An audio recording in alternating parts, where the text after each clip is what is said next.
Welcome students, उम्मीद है आप सब खैरियत से होंगे।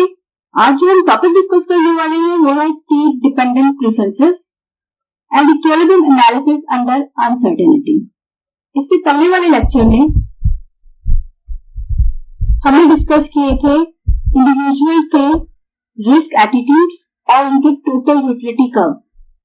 सो विच हमने एक एग्जांपल कंसीडर की थी और उस एग्जांपल के अंदर हमने ये कहा था कि हम एक ऐसी लॉटरी को फेस कर रहे हैं जिसके दो पॉसिबल स्टेट्स एग्जिस्ट करती हैं। स्टेट वन के अंदर अगर स्टेट वन रियलाइज होती है तो उसको जो मिलने वाली इनकम है वो ML है, which is a lower income. और अगर स्टेट टू रियलाइज होती है तो उस केस के अंदर एक हायर इनकम उसको मिलेगी, which is MH।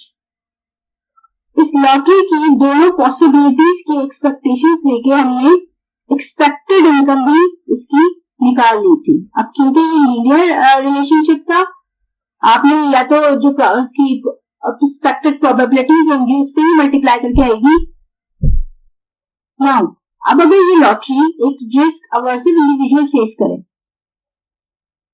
Risk aversive individual वो इंडिविजुअल था जिसे रिस्क उठाना पसंद नहीं था, जो मजबूरी में या अपने फायदे के लिए उसको कोई चांस मिले, कोई एडिशनल इनकम मिल रही हो तब तो वो रिस्क उठाने के लिए तैयार है। अदरवाइज उसको ज्यादा सेटिस्फेक्शन उस वक्त होगी जब उसको रिस्क फ्री रिटर्न्स मिले। ऐसे इंडिविजुअल को अगर ये लॉटरी की इनकम जो आपकी EM एक्सपेक्टेड इनकम जो है, अगर ये इनकम सर्टिनिटी के साथ दे दें तो ऑब्वियसली उसका जो यूटिलिटी लेवल होगा वो इस एक्सपेक्टेड यूटिलिटी के लेवल से ऊपर होगा, क्योंकि अब उसे रिस्क उठाना नहीं पड़ा, उसने रिस्क को हटा दिया। उसको सर्टेनिटी पे अगर इनकम मिलेगी तो ऑब्वियसली उसकी सेटिस्फेक्शन लेवल इस लेवल से हायर हो जाएगा। तो इसका जो टोटल यूटिलिटी कर्व आएगा वो कुछ इस तरह का आएगा। और इसके अंदर अगर इसी इनकम पे मैं जाऊं तो ये देखें, इसकी अब ये वाला जो सर्टेनिटी पे अगर इसको ये इनकम मिल रही थी तो इसका यूटिलिटी लेवल इस वाले एक्सपेक्टेड यूटिलिटी लेवल से हायर है। इसीलिए हमने कहा था कि फॉर रिस्क अवर्सिव इंडिविजुअल्स आपका जो यूटिलिटी ऑफ एक्सपेक्टेड इनकम है वो ग्रेटर होगी एक्सपेक्टेड यूटिलिटी ऑफ इनकम से।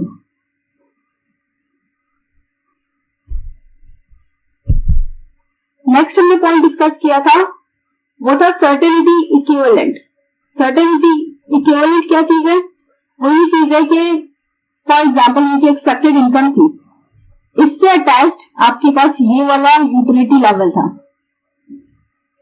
सर्टेनिटी का इनकम की वो कौन सा अमाउंट होगा जिसपे आपको ये वाली एक्सपेक्टेड यूटिलिटी मिल सके, उसके लिए आप क्या करेंगे, आप इस एक्सपेक्टेशन पॉइंट से y एक्सिस की तरफ मूव करेंगे। जहां पे सर्टेनिटी कर्व पे आप टच करेंगे वहां से ड्रॉप करेंगे एक लाइन को नीचे इनकम एक्सिस के ऊपर, तो ये जो इनकम लेवल मिलेगा आपको, ये वो इनकम लेवल है जिसपे इस इंडिविजुअल को ये यूटिलिटी लेवल मिल जाएगा। ऑब्वियसली ये जो सर्टेनिटी वाली इनकम है ये आपकी एक्सपेक्टेड इनकम से कम है, क्योंकि अगर ये इससे कम नहीं होगी तो ये इंडिविजुअल इस सर्टेन इनकम को छोड़कर एक अनसर्टेन या लॉटरी इनकम की तरफ मूव नहीं करेगा। लाइकवाइज हमने डिस्कस किया था सेम लॉटरी को इन the case of risk seeking individual. अब ऑब्वियसली क्योंकि रिस्क सीकिंग इंडिविजुअल था इसको रिस्क उठाने में सेटिस्फेक्शन मिलती थी, तो ऑब्वियसली इसका ये जो लॉटरी से मिलने वाली यूटिलिटी लेवल होगा वो इसका हायर होगा सर्टेनिटी पे मिलने वाली इनकम से। दैट्स व्हाई हम कहते हैं कि for a risk seeking individual utility of expected income is less than expected utility of income. Moving forward, certainty equivalent for a risk-seeking individual. यहां पर भी हम सेम प्रोसेस कर रहे हैं, हम एक लॉटरी से सर्टेनिटी लाइन की तरफ मूव कर रहे हैं हमने, और उसके बाद उस लाइन को इनकम एक्सिस की तरफ ड्रॉप कर दिया है। ऑब्वियसली इधर जो आपकी एक्सपेक्टेड इनकम है वो लेस है आपकी सर्टेनिटी इनकम से,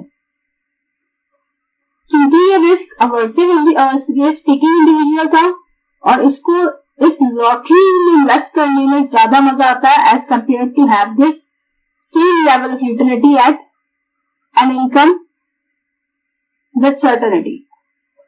हुआ क्या, आप इसको इस तरह से समझ लीजिए कि इसको इस लॉटरी इस रिस्की इन्वेस्टमेंट से रोकने के लिए या इसको इससे को अवॉइड करने के लिए आपको इसको एडिशनल कंपनसेशन देनी पड़ेगी ताकि ये जो है ये सेम यूटिलिटी लेवल ले सके और इस रिस्की इन्वेस्टमेंट में इन्वेस्ट ना करे,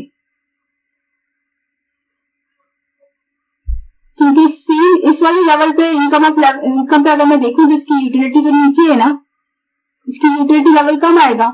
अगर आपको इसको यही यूटिलिटी लेवल देना है तो you have to give him some more income with certainty. अगर सर्टेनिटी भी आप इसको ज्यादा इनकम देंगे तब जाके उसका ये यूटिलिटी लेवल मेंटेन होगा।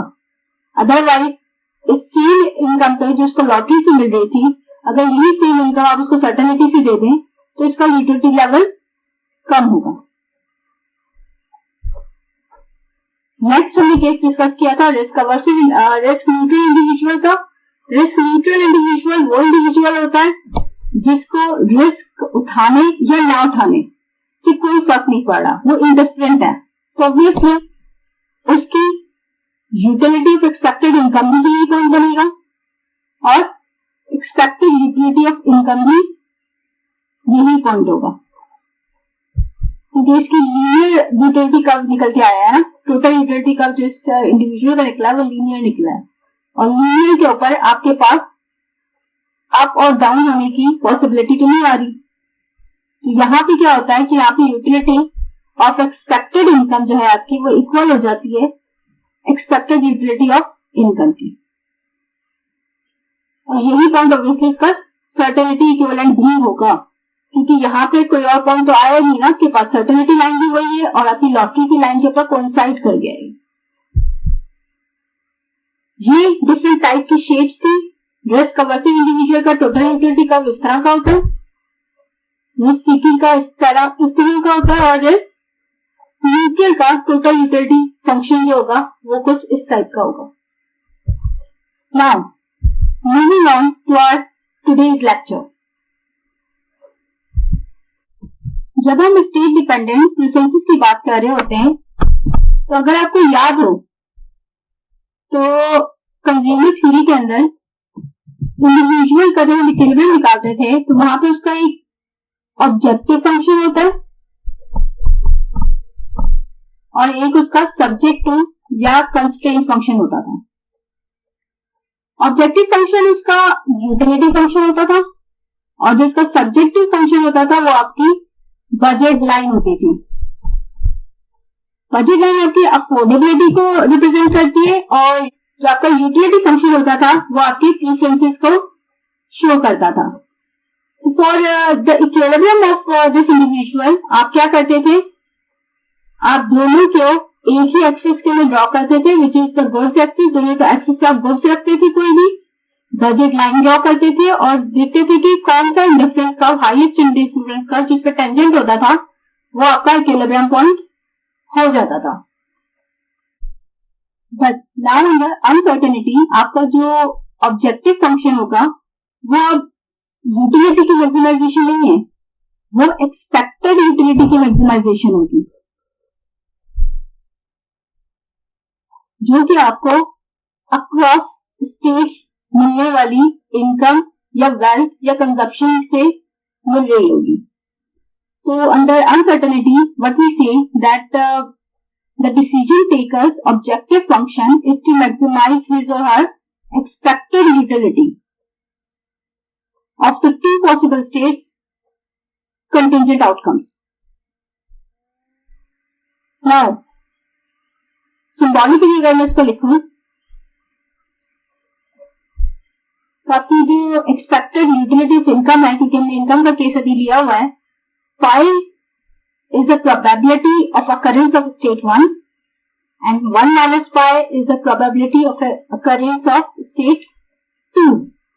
क्योंकि हमने यहाँ पे दो ही स्टेट्स ली हुई है फॉर सिंप्लिसिटी, तो हमने फाई और 1 माइनस फाई लिए। अदरवाइज अगर आपके पास मल्टीपल स्टेट्स आ जाती हैं तो आप phi 1, phi 2, phi 3 and so on phi n तक जा सकते हैं। यहाँ पर नोट करने वाली बात यह है कि जब मैंने बजट लाइन या बजट कंस्ट्रेंट ड्रॉ करवाया था उस वक्त मैंने प्रोबेबिलिटीज का जिक्र नहीं किया था, स्टेट्स के अकर होने की प्रोबेबिलिटीज का जिक्र नहीं किया था क्योंकि वहां पे वो इन्वॉल्व नहीं हुई थी। लेकिन यहाँ पे जब आप स्टेट डिपेंडेंट प्रेफरेंसेस या इंडिफरेंस कर्व्स की बात कर रहे हैं तो यहाँ पे आपके स्टेट्स के अकर होने की प्रोबेबिलिटीज भी इंपॉर्टेंट है। 5 plus 1 minus 5 will be equal to 1 obviously क्योंकि sum of probabilities are equal to 1 ये हम assumptions में भी ले चुके हैं।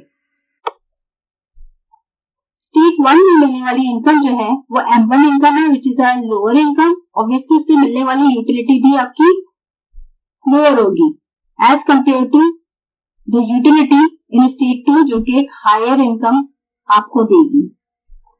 यहाँ पे हमने स्टेट्स की होने की प्रोबेबिलिटीज को मल्टीप्लाई किया हुआ है उस स्टेट में मिलने वाली इनकम की यूटिलिटीज से, तभी हमारे पास एक्सपेक्टेड यूटिलिटी आई है।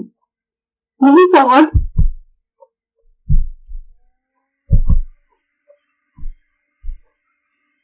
a control of expected utility function in a state contingent income space is a set of M1 M2 combination yielding the same expected utility। ये तो हम सबको पता ही है कि अक्रॉस इंडिफरेंस कर्व अगर मैं इसमें किसी भी पॉइंट पे मूव करूं तो मेरी जो यूटिलिटी लेवल होगा वो मेरा कांस्टेंट होगा, ये सेम यूटिलिटी मुझे मिलेगी इस इंडिफरेंस कर्व के हर पॉइंट से। अब अगर आप पैनल बी में देखें तो ये आपका इंडिफरेंस कर्व शो कर रहा है। ये इंडिफरेंस कर्व आया कहां से? आपकी टोटल यूटिलिटी फंक्शन से आया होगा ना। तो पैनल ए के अंदर अगर आप देखें तो हमने एक टोटल यूटिलिटी कर्व बनाया हुआ है जो कि एक रिस्क अवर्सिव इंडिविजुअल का है। नाउ अगर आपको याद हो तो मैंने जब आपको एक्सपेक्टेड यूटिलिटीज पढ़ाई थी उस वक्त मैंने आपको बताया था कि देयर इज अ पॉसिबिलिटी कि दो डिफरेंट लॉटरीज की सेम एक्सपेक्टेड यूटिलिटी आ जाए। अगर ऐसा होता है तो वो इंडिविजुअल जो होगा वो उन दो लॉटरीज के दरमियान में इंडिफरेंट हो जाएगा। यहां पर हम वही सारी पॉसिबिलिटीज को ड्रॉ करने जा रहे हैं, उन्हीं से हमारा इंडिफरेंस कर्व बनेगा ना। नाउ ऑब्जर्व फिगर 1, हमारे पास ये डिफरेंट लॉटरीज हैं जिनको मैंने मार्क किया हुआ है, लॉटरी 1, 2, 3, 4 एंड 5। अगर मैं लॉटरी 1 को एग्जामिन करूं तो देखिए स्टेट 2 में इस लॉटरी के केस में स्टेट 2 में मिलने वाली इनकम मेरे पास M2 आएगी और इसी लॉटरी के अगेंस्ट में स्टेट 1 अगर रियलाइज हो जाती है तो मेरे पास इनकम M1 आएगी। M1 income is a lower income and M2 income is a higher income. The same point can be presented in figure B by point 1।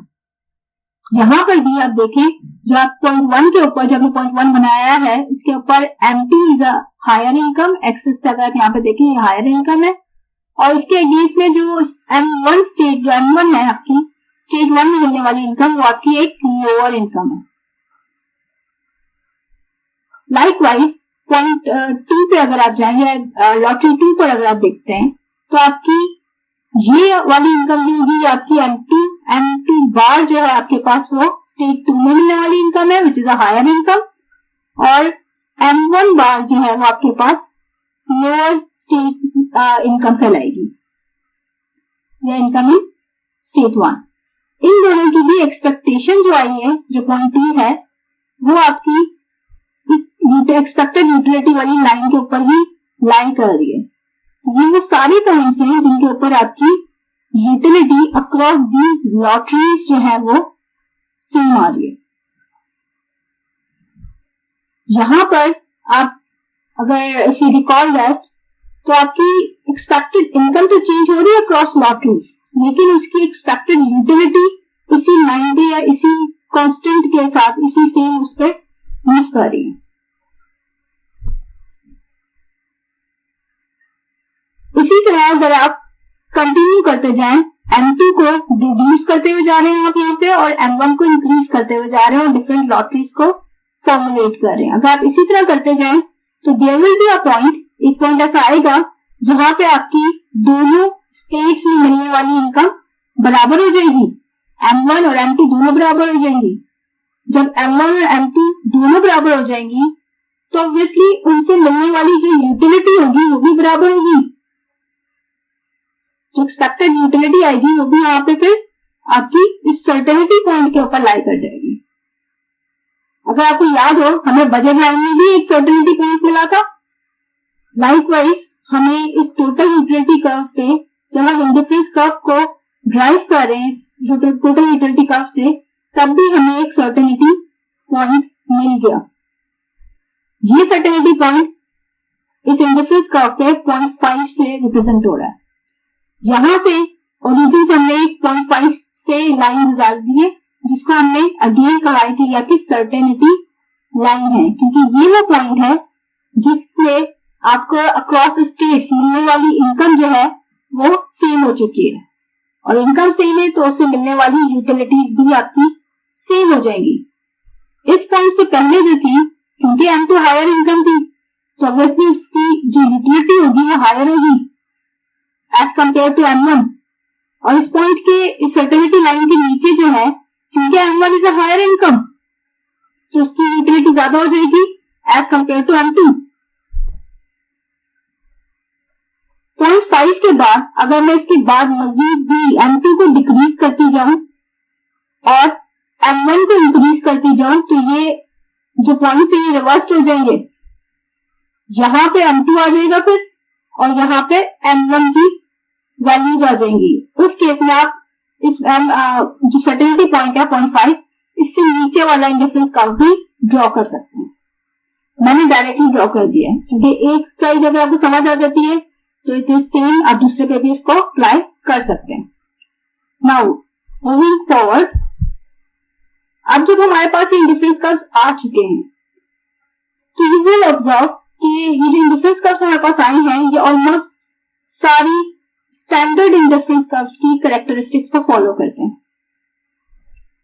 ये नेगेटिवली स्लोपी है, कॉन्वेक्स टू ओरिजिन है, non intersecting, मतलब ये एक दूसरे से intersect नहीं कर सकते। Secondly, higher indifference curve show higher expected utility. This is what this expression says. यही बता रहा है ना एक्सप्रेशन आपको कि जैसे जैसे आप हायर इंडिफरेंस कर्व पे जाते जाएंगे, आपको एक हायर एक्सपेक्टेड यूटिलिटी लेवल मिलता जाएगा। मोreover, अगर आप इसका मार्जिनल रेट ऑफ सब्स्टिट्यूशन देखें तो वो भी डिक्रीजिंग है, which I will be driving right now in a moment। तो इसका मार्जिनल रेट ऑफ सब्स्टिट्यूशन क्योंकि डिक्रीजिंग है, that's why it's convex to origin. अब क्योंकि हम लोगों ने जब बजट कंस्ट्रेंट ड्राइव किया था, तो हम लोगों ने जो स्टेट्स ली थी उसमें हमने एक एक्सीडेंट स्टेट ली थी, कंजप्शन ली थी हमने in the case of no accident, और कंजप्शन ली थी in the case of accident. तो उसी स्पेस के अंदर अब हमें अपने इंडिफरेंस कर्व को भी ट्रांसफॉर्म करना है, ताकि हम इस इंडिविजुअल के इक्विलिब्रियम की तरफ जा सके। दोनों एक्सेस सेम होंगी तभी तो आप उनको एक दूसरे पे ओवरलैप कर सकते हो, अदरवाइज आप इन दो कर्व्स को एक स्पेस के अंदर ड्रॉ नहीं कर सकते। तो यहां पर CMA जो है हमारे पास कंजप्शन थी in case of no accident, और CA हमारे पास कंजप्शन थी in case of accident. Pi A जो है वो प्रोबेबिलिटी है फॉर एक्सीडेंट। ऑब्वियसली देन क्योंकि हमारे पास दो ही स्टेट्स हैं, तो 1 minus pi A will be the probability of having no accident। अब अगर हम इसको एक्सपेक्टेड यूटिलिटी की इक्वेशन में रखें तो ये इस तरीके से बन कर आ जाएगी। हमें ये बात पता है कि अक्रॉस इंडिफरेंस कर्व आपकी जो एक्सपेक्टेड यूटिलिटी होगी वो कांस्टेंट रहेगी, क्योंकि इन सारे पॉइंट्स पे आपको सेम एक्सपेक्टेड यूटिलिटी मिली थी। यही चीज हमने यहां से शुरू की थी कि इन सारे पॉइंट्स के ऊपर जिनसे आपने इंडिफरेंस कर्व को ड्रॉ किया था, यहाँ पे आप होने वाले एक्सपेक्टेड यूटिलिटी लेवल तो यही रहा था ना।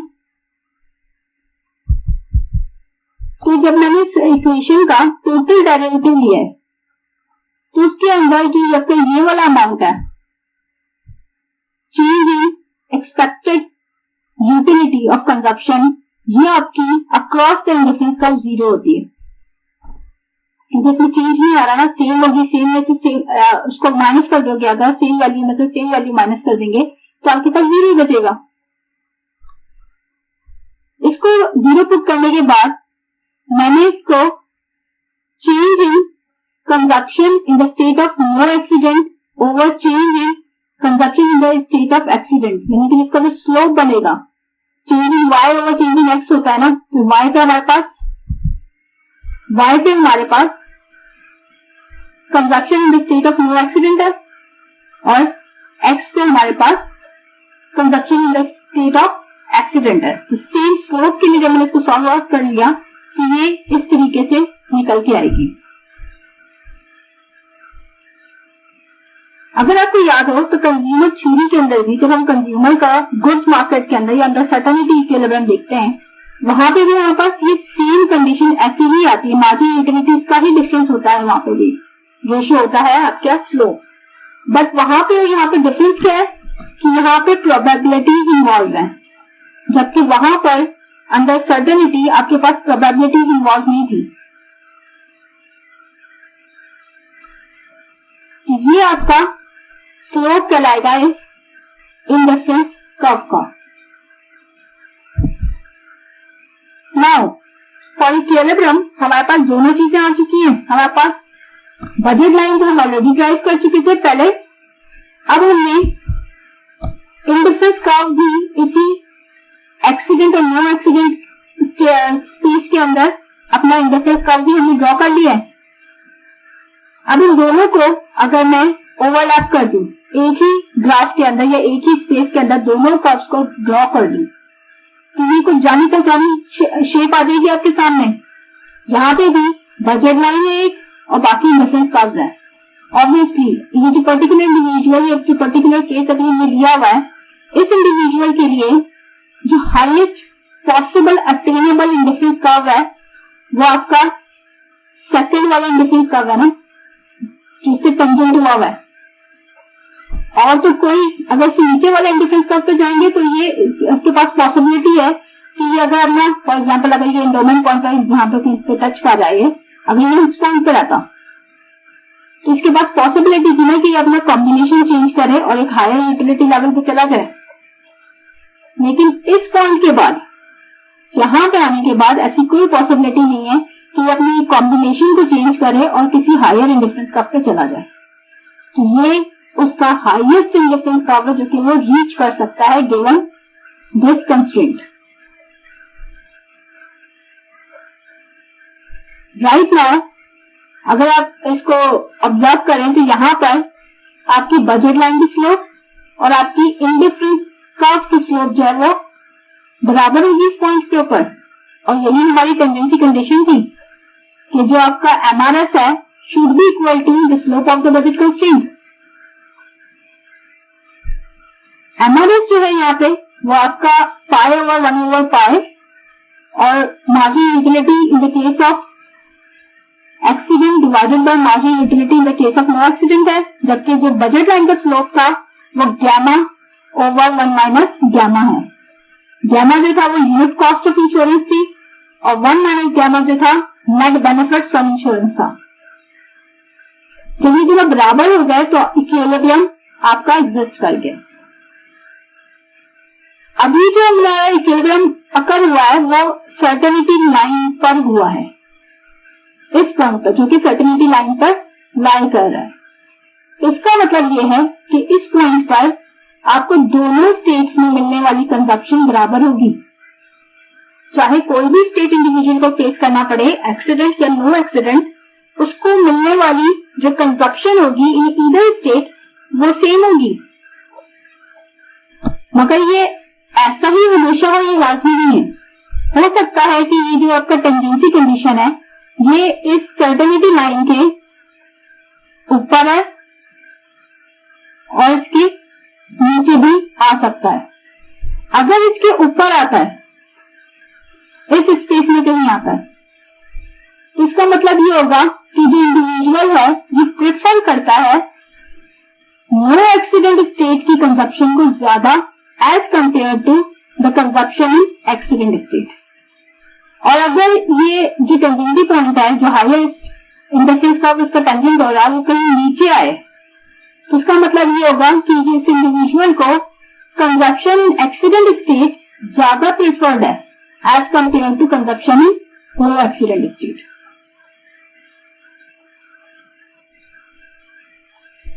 फॉर नाउ क्योंकि हमारा सेकंड पे टेंजेंट हुआ है तो हम लोग सेकंड पॉइंट को लेके आगे चलते हैं। हमारी जो अफोर्डेबिलिटी थी और जो हमारी प्रेफरेंसेस थी वो पॉइंट ई पर मैच कर गई थी, तो हमारा जो इंडिविजुअल है वो इस पॉइंट पर इक्विलिब्रियम में आ गया है। अब ये जो बजट है हमने ड्रॉ की थी ये हमने फेयर रेट पॉलिसीज पे ड्रॉ की थी। Now what is this fair rate policies? Fair rate policies को समझने के लिए लेट्स सी कि आपकी जो इंश्योरेंस इंडस्ट्री है वो एक कॉम्पिटिटिव इंडस्ट्री है, मार्केट में एग्जिस्ट करती है। जो इकोनॉमिक प्रॉफिट मिलेगी वो उसका जो इकोनॉमिक प्रॉफिट आएगा वो जीरो है। ये अकाउंटिंग प्रॉफिट नहीं है, इकोनॉमिक प्रॉफिट है जो जीरो है। आई होप कि आपको इन दोनों का डिफरेंस पता हो। नाउ अब इसको जो रेवेन्यू मिलने वाला है इंश्योरेंस कंपनी का वो तो वो प्रीमियम ही होगा जो इंडिविजुअल जिसने पॉलिसीज खरीदी है वो उसको पे करेगा। तो इसका जो इकोनॉमिक प्रॉफिट का जो फॉर्मूला होता है आपको पता है सबको, that is total revenue minus total cost. तो इसका टोटल रेवेन्यू फंक्शन जो होगा वो तो स्ट्रेट अवे गैमा के हो जाएगा। गैमा यूनिट कॉस्ट थी इंश्योरेंस की और जो है के जो है वो वैल्यू थी जो कि बॉट की गई है इंश्योरेंस पॉलिसी की। बट इसका जो कॉस्ट फंक्शन है वो भी कंटिंजेंट है, क्योंकि अगर ये उसी सूरत में अपने क्लेम्स को पे ऑफ करेगा अगर तो एक्सीडेंट हो गया, अदरवाइज एक्सीडेंट नहीं हुआ तो ये कुछ भी पे नहीं करेगा। यही बात हमें यहाँ लिख भी दी है। It says that from the viewpoint of an insurance company, with probability pi a, they must pay out k, while the probability 1 minus p, 1 minus pi, they pay out nothing. इसका मतलब क्या हुआ कि अगर प्रोबेबिलिटी क्या है कि उनको पे आउट या क्लेम्स को पे करना पड़ेगा, वो आपकी probability of having the accident है which is pi a into k करेंगे तो आपके पास वो अमाउंट आ जाएगा जो आपको पे आउट करना है। और अगर दूसरी स्टेट अकर हो जाती है, फॉर एग्जाम्पल कि एक्सीडेंट अकर नहीं होता, उस केस में इंश्योरेंस कंपनी को तो कुछ भी नहीं पे करना। इसका मतलब उसकी कॉस्ट क्या आएगी? उसकी कॉस्ट जीरो हो जाएगी। अब इस एक्सपेक्टेड कॉस्ट फंक्शन को हमने यहाँ पे लिख दिया है। सॉल्विंग दिस ये वाली टर्म तो आपकी जीरो हो जाएगी, खत्म हो गई। बची आपके पास गैमा के माइनस पाई ए के। इसमें से अगर मैं के को कॉमन ले लूं और प्रॉफिट तो हमें पता ही कि जीरो है क्योंकि हमने जीरो इकोनॉमिक प्रॉफिट लिया हुआ है और उसको जीरो के इक्वेट कर दूं तो हमारी जो फेयर रेट पॉलिसी रेट निकल के आएगा वो निकल के आएगा उस सूरत में जब आपके गैमा और आपकी probability of occurrence of the event या accident in this case will be equal. अगर आपकी यूनिट कॉस्ट ऑफ इंश्योरेंस आपकी प्रोबेबिलिटी ऑफ एक्सीडेंट के बराबर हो जाए तो आपकी जो पॉलिसी कहलाएगी वो फेयर रेट पॉलिसी कहलाएगी। ऐसी सूरत में अगर आप दोनों की टेंजेंसी पॉइंट्स ले लें, ये आपकी टेंजेंसी कंडीशन है जिसमें आपकी एमआरएस इक्वल है आपकी स्लोप ऑफ बजट कंस्ट्रेंट के। अगर ये गैमा और ये पाई दोनों बराबर होंगे तो ये दोनों कैंसिल आउट हो जाएंगे और आपके पास सिर्फ मार्जिनल यूटिलिटीज रह जाएंगी। इस तरफ भी 1 बच जाएगा, ये इस तरफ जाएगा तो ये दोनों आपस में इक्वेट हो जाएंगी। इसका मतलब क्या है कि आपकी marginal utility of consumption in the state of accident and marginal utility in the state of no accident will become equal.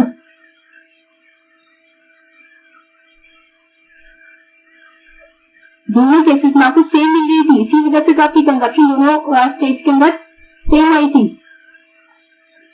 इस पॉइंट पे अगर इंश्योरेंस कंपनी इस रेट के ऊपर आपको पॉलिसी दे रही है तो जो इंडिविजुअल होगा वो फुली इंश्योर करवाएगा अपने आप को। He will buy full insurance ideally. इस पॉइंट से अगर आप पीछे जाएंगे, जो आपका सर्टेनिटी पॉइंट था अलार्म इंडक्टेंस का, अगर इस पॉइंट से पीछे जाएंगे तो यूटिलिटी जो होगी वो आपकी एक्सीडेंट के स्टेज में मिलने वाली कंजप्शन की बढ़ जाएगी। और इस पॉइंट से नीचे आएंगे तो utility of having consumption in no accident वो बढ़नी शुरू हो जाएगी। यही वो पॉइंट है, सिंगल पॉइंट है जिस पर दोनों यूटिलिटीज भी आपकी बराबर होंगी अक्रॉस स्टेट्स। अब ये तो फेयर रेट पॉलिसी का केस हो गया, लेकिन ऐसा हमेशा नहीं होता। इंश्योरेंस कंपनी हमेशा आपको फेयर रेट पे तो चार्ज नहीं करती। अगर वो अनफेयर पॉलिसी ले या वो जो गैमा की वैल्यू है वो फेयर रेट के बजाय ग्रेटर ले ले probability of occurrence of accident से, जो आपके इवेंट के होने की प्रोबेबिलिटी है उससे ज्यादा अगर वो यूनिट प्राइस को चार्ज करना शुरू कर दे, उस केस में आपका जो गैमा आएगा, वो जो सिचुएशन आएगी वो ये आएगी, gamma is greater than pi ए,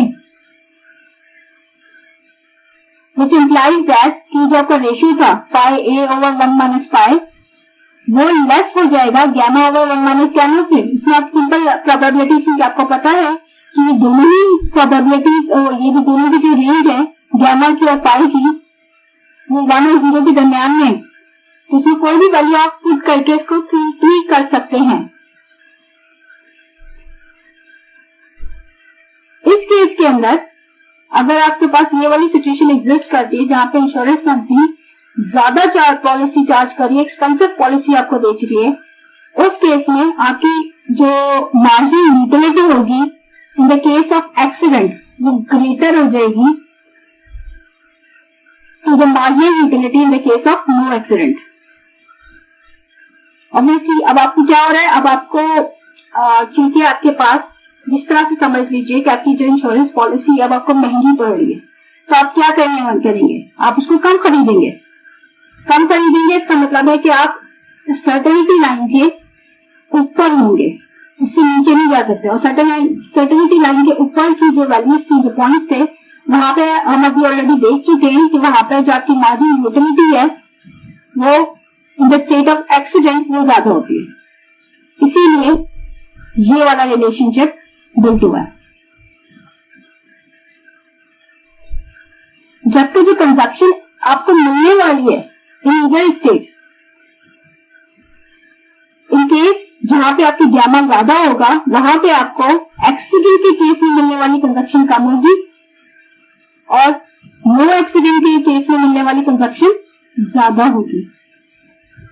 ऐसी सूरत में जो इंडिविजुअल होगा, जो रिस्क अवर्सिव इंडिविजुअल है, वो लेस देन फुल इंश्योरेंस खरीदेगा, यानी कि वो अपने आप को अंडर इंश्योर करेगा। To have this, let's have a look on this image. ये तो हम सबको पता है कि जब गैमा की वैल्यू फेयर रेट के बजाय आपने ग्रेटर कर दी तो ये बजट लाइन इनवर्ड रोटेट हो जाएगी। अब अगर ये इनवर्ड रोटेट हो चुकी है तो इसको ये वाला इंडिफरेंस कर्व तो अचीवेबल ही नहीं है ना। डॉटेड लाइन के पास जो हाईएस्ट इंडिफरेंस कर्व जो इसके टेंजेंसी पॉइंट पे आ रहा है वो तो ये है, जो फर्स्ट वाला इंडिफरेंस कर्व है आपका। केस कि जब insurance company expensive policy rate offer करती है, उस केस में इंडिविजुअल जो है एक लोअर यूटिलिटी लेवल पे रहता है और कम इंश्योरेंस या अंडर इंश्योरेंस को प्रीफर करता है।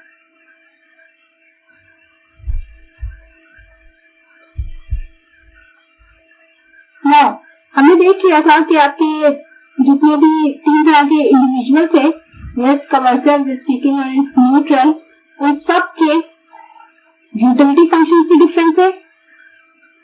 इसीलिए जब उनके यूटिलिटी फंक्शंस डिफरेंट होंगे तो ऑब्वियसली उनसे निकलने वाले इंटरफेस कर्व भी डिफरेंट होंगे। तो let's have a look on these interface curves. जब आपका रिस्क अवर्सिव इंडिविजुअल था तो आपके पास नॉर्मल इंटरफेस कर्व, जैसे आप अभी तक कंज्यूमर थ्योरी में भी देखते आए, उस तरह से इंटरफेस कर्व निकला था। बट जब आपके पास रिस्क सीकिंग इंडिविजुअल होता है तो क्योंकि उसका utility function, total utility function जो था वो इस तरह का था, इंक्रीजिंग रेट था, तो उससे निकलने वाले जो इंटरफेस कर्व होते हैं वो नेगेटिवली स्लोप तो है, लेकिन उनकी शेप कुछ इस तरह से होती है। जब आपके पास, क्योंकि देखिए फंक्शन आपका कॉन्वेक्स था, कॉन्वेक्स फंक्शन से कॉन्केव कर्व्स निकलते हैं, जबकि यहां पर आपका फंक्शन कॉन्केव था, कॉन्केव फंक्शन से कॉन्वेक्स इंटरफेस कर्व्स निकले थे। रिस्क न्यूट्रल की बात करेंगे तो रिस्क न्यूट्रल का जो टोटल यूटिलिटी कर्व था वो स्ट्रेट लाइन थी, उससे निकलने वाला जो इंटरफेस कर्व होगा वो भी एक लीनियर लाइन ही आएगी, लीनियर रिलेशनशिप ही आएगी उसके दरमियान में। This is all for now. Hope कि आपको ये लेक्चर समझ आया हो और आपने एंजॉय किया हो। Thank you so much.